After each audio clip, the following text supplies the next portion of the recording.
कहना है आज तुमसे ये पहली बार हो, तुम ही तो लाई हो जीवन में मेरे प्यार प्यार प्यार। ओ हो रेडियो नशा। दिव्येंदु जी, मेरे शो पर आने के लिए बहुत बहुत शुक्रिया। Thank you so much. I am so happy that आपने वक्त बनाया रेडियो नशा के लिए। Thank you so much Rohini. और मैंने वक्त नहीं बनाया, मतलब वक्त ने मुझे कहा है कि यार क्या कर रहे हो यार, जाओ रेडियो नशा पे रोहिणी से बात करो। Thank you. रेडियो नशा ये बहुत ही खास रेडियो स्टेशन है क्योंकि हम आपको आपके फेवरेट रेट्रो बॉलीवुड गाने सुनाते हैं, राइट?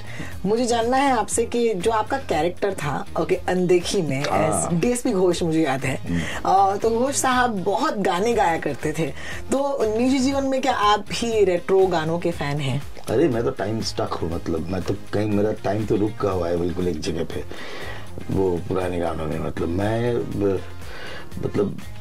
दिन भर गुनगुनाता हूँ, मतलब बाथरूम सिंगर ही हूँ, मतलब एक्चुअली देखा जाए तो आज बाथरूम में कौन सा गाना गाया?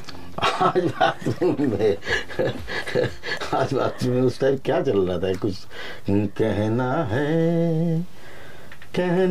है आज तुमसे ये पहली बार हो, तुम ही तो लाई हो जीवन में मेरे प्यार प्यार प्यार। ओ हो। ये मुझे बंगालियों के बारे में बहुत अच्छा लगता है क्योंकि उनकी जिंदगी में दो चीजें होती हैं, एक माच और किशोर कुमार। अरे माची झोल भात किशोर कुमार, ऑफ कोर्स और भी बहुत सारे, रविंद्रनाथ टैगोर होते हैं, मतलब रे होते हैं, फुटबॉल होते हैं, इवन सब कुछ बंगाली का तो सब कुछ है। मतलब आप अगर माइकल जैक्सन को भी लेके जाओगे तभी भी हाउसफुल है, गुलाम अली साहब को भी लेके जाओगे तभी भी हाउसफुल है, गवास्कर खेलेंगे तभी हाउसफुल है, क्या बात है, लेकिन तेंदुलकर खेलेगा तभी भी हाउसफुल है। मतलब Did you grow up in Calcutta? I actually grew up in Calcutta, born and brought up. Born and brought up. वहाँ पर कैसा था while you were growing up? फिल्मों का क्या असर था आपकी जिंदगी पर? यार हमारी जिंदगी में फिल्मों का बहुत असर था क्योंकि मतलब क्लास बहुत सारी चीजें रिवील कर रहा हूँ, मतलब आई थिंक क्लास 8 के बाद से मैंने बहुत सैटरडेज पिक्चर देखना शुरू किया एक्चुअली। मतलब खत्म हो जाते थे, हाफ डे होते थे हमारे सैटरडेज को, तो ये 11 बजे तक छुट्टी हो जाती थी, तो भागते थे, लिटरली भागते थे, बिकॉज उस टाइम मल्टीप्लेक्सेस होते नहीं थे, सिंगल स्क्रीन होते थे, लिटरली भागते थे। एक में टाइम में पहुंचते थे, एक में 15 मिनट देर में पहुंचते थे, एक था 15 मिनट 2 था, और एक लगभग 35-40 मिनट्स लग जाते थे पहुंचने में। तो बहुत सारी फिल्में होते थे जो 45 मिनट्स के बाद से भी देखना शुरू किए। तो और ये तो मुझे जाके बाजू से पूछते थे, यार भाई बता दो यार अब तक क्या हुआ है। मैं तो मुझे तो बच्चन साहब के विजुअल्स याद आ गए कि बच्चन साहब की हर फिल्म में 70s में वो दौड़ते थे और फिर दौड़ते हुए बड़े हो जाते थे। बिल्कुल।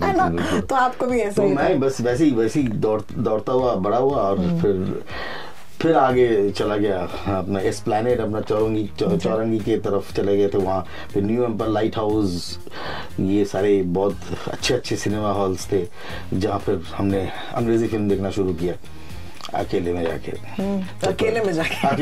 मतलब उस टाइम तब तक तो अकेले में जाना उस तरह वाला था नहीं उतना ज्यादा, लेकिन जब एक बार 16-17 साल के हो जाओ तो फिर तो छूट मिल जाती है। What is your most blazing memory of watching cinema? कौन सी फिल्म थी, कौन सा डायलॉग था? बिकॉज अक्सर मैं पूछती हूँ एक्टर्स से कि वो एक पल होता है जहाँ पर आप एक्चुअली तय कर लेते हैं कि आपको भी एक्टिंग करनी है।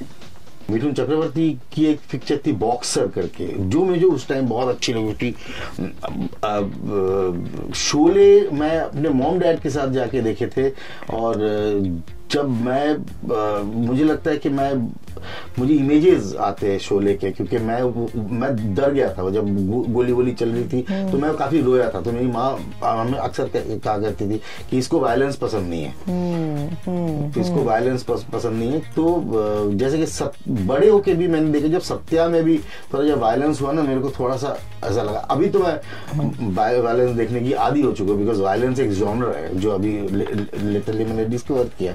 तो ऐसी चीजें हैं, मतलब और बहुत सारे बंगाली फिल्म्स भी थे, जैसे कि सतीश रे की फिल्में थी जो हमारे चाइल्डहुड के मतलब क्या बोले, मतलब वो देखना ही देखना होता था, मतलब जैसे कि गोपी गायन वागा वायन, हीरा राजा देशे, पथे पांचाली, तो ये सब तो चाइल्डहुड के part and parcel of the life होते थे। तो लेकिन बाद में जाके जब मैंने थिएटर करना शुरू किया तो तब मुझे लगा कि या मैं आई कैन एक्ट। करेक्ट।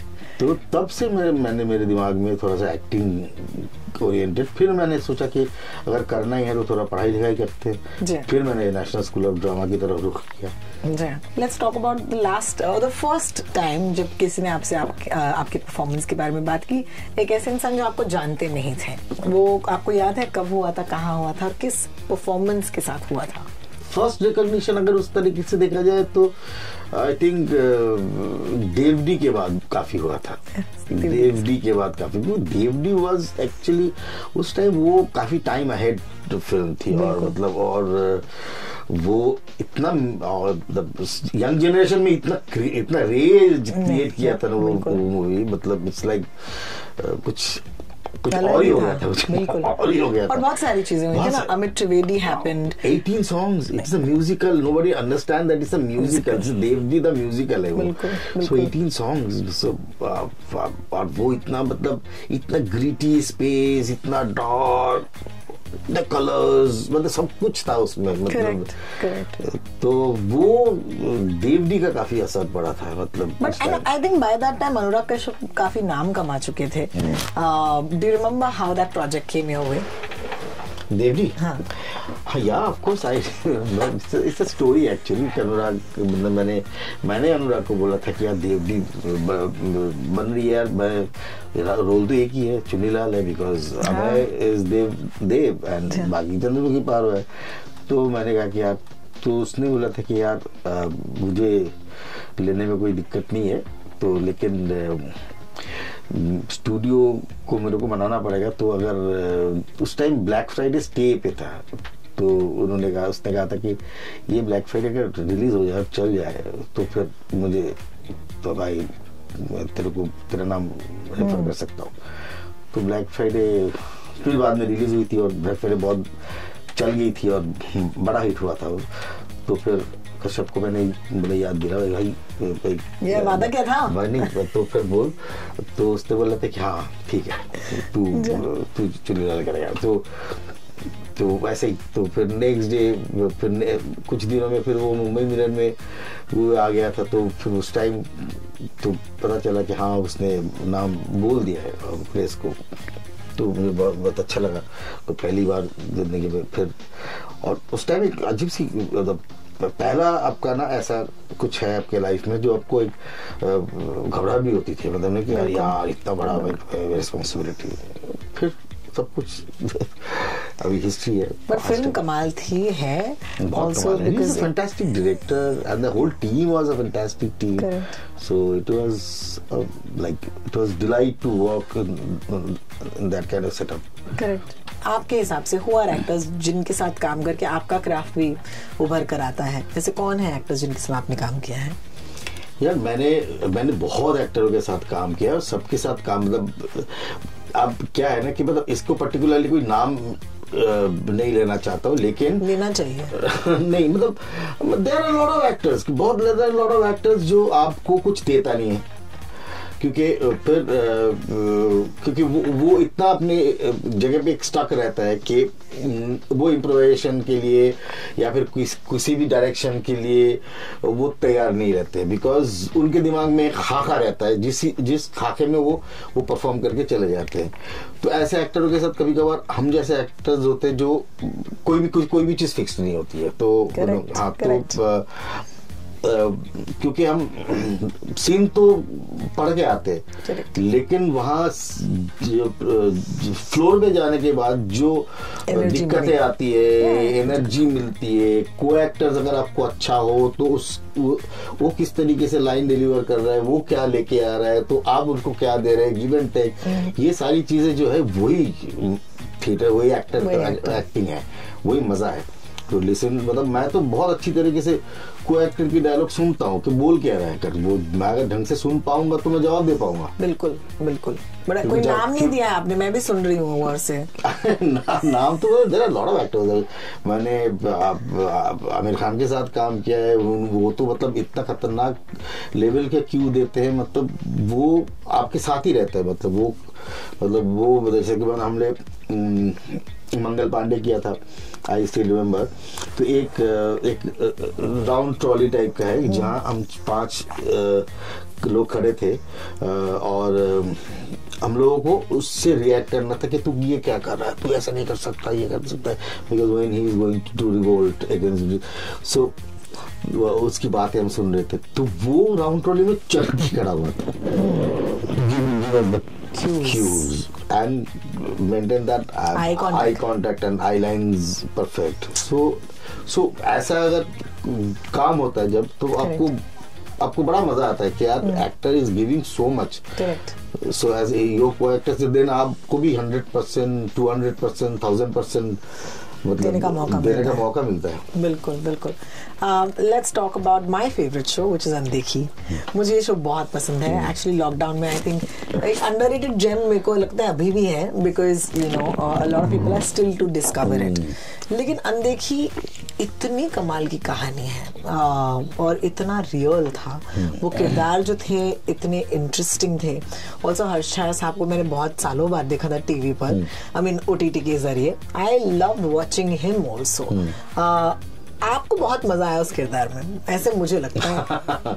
हाँ मतलब काफी क्या होता है ना कि जब मीट होता है ना, जब आपके पास एक निवाला होता है, मतलब एक थाली भर के खाना होता है, तो आपको मालूम है कि आपको कोर्स बाय कोर्स कैसे चल रहा है, और बिकॉज यू हैव, ऐसा तो नहीं कि पूरा थाली आपको ऐसे खा लेते हैं, because you just you have a progress, you have your lines, you have your scenes, so आपको मालूम है कि ग्राफ कैसा है, आपको ग्रो करने का मौका मिलता है, आप उसके साथ जुड़ते हैं। तो वो कुछ कैरेक्टर्स होते हैं जो ऐसे कमाल के लिखे जाते हैं, और कुछ और उसके साथ अगर डायरेक्टर्स का भी इनपुट हो, जैसे कि अनदेखी में डायरेक्टर आशीष का भी काफी इनपुट था, सिद्धार्थ सेनगुप्ता का काफी इनपुट था। सो ये वो इनपुट अगर आपको और मिले, और उसके साथ आप अपने क्राफ्ट के साथ भी जोड़ते हैं, Correct. वो लेके आते हैं, तो एक ऐसा ढांचा बनता है जो मतलब वो हो जाता है। Correct. और फिर वो धीरे धीरे आप डिस्कवर करते हैं अपने आप को उस किरदार में, और जितना आप उसका नटशेल उसको निचोड़ के, मतलब उसको खोल खाल के देखते, उसको कोर में पहुंचने की कोशिश करते, तो धीरे धीरे ऑटोमेटिकली वो कैरेक्टर आपके अंदर फ्लरिश करना शुरू कर देता है। बिल्कुल। Then it grows on you. Then you don't remain the Bindu Bhattacharya. You became DSP ghost. मैं DSP हूँ. DSP, not an inspector. Not an inspector, of course. वो जो कि वो गाते हैं गाने, you know, वो आपका टच था, उनका टच था? नहीं, उन्होंने मतलब बात हुई थी कि ये कैरेक्टर कभी भी अगर ऐसे सिचुएशन में, ये थोड़ा सा पहले था, ये थोड़ा सा फिल्मों से इन्फ्लुएंस्ड है। जब फर्स्ट सीन में जब आता है मनाली में आके बोलते ये प्यार झुकता नहीं करके, जो पिक्चर का शूटिंग यही हुआ था, तो वो जो लव वाला ऐसे दिखता हुआ ऐसे पेड़ है, वो किधर देखेगा मैं। तो सबसे पहले तो उसका वो आता है कि लोगों को लगता है कि क्या इन्वेस्टिगेट करने आया है, मतलब यकीन भी नहीं होता होगा कि ये कर सकता है। कोई अगर बोलते है कि आप कल शूटिंग कोई शूटिंग नहीं, कोई गोली नहीं चली थी, गोली अच्छा कल शूटिंग में गोली चली थी। कि वो थोड़ा सा एब्सेंट माइंडेड है, फिल्मों में रहता है और तो वो उस टाइप का कैरेक्टर है। क्योंकि आप ऑफ कोर्स मेरे शो पर आए हैं, it's retro Bollywood show. I really wanted to, मैंने सुना है कि आप बहुत अच्छा गाते हैं। थोड़ा बहुत गुनगुना लेता हूँ, है ना। तो मैं चाहती हूँ कि आप सोच के मुझे बताएं कि आपके what are the defining songs of your life. कुछ गाने हैं जो मैं ज्यादा गुनगुनाता हूँ, मतलब उसमें एक तो मेरा काफी ऑल टाइम फेवरेट है, राग शिवरंजनी के ऊपर है, मेरे नैना सावन भादो फिर भी मेरा मन प्यासा। वो मैं बहुत गुनगुनाता हूँ, मुझे बहुत अच्छा लगता है, बचपन से ही बहुत अच्छा लगता है वो गाना।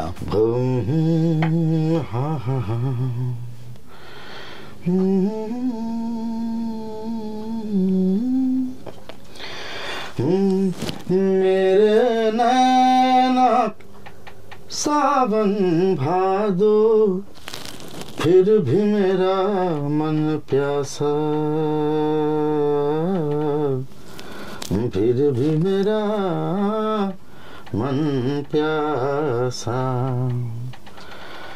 मेरे नैना सावन भादो, फिर भी मेरा मन प्यासा, हाँ फिर भी मेरा मन प्यासा। बात पुरानी है, एक कहानी है, दर्द भरा ये गीत कहाँ से इन होठों पे आए, दूर कहीं ले जाए, रुत जाए देकर मुझको याद जरा सा,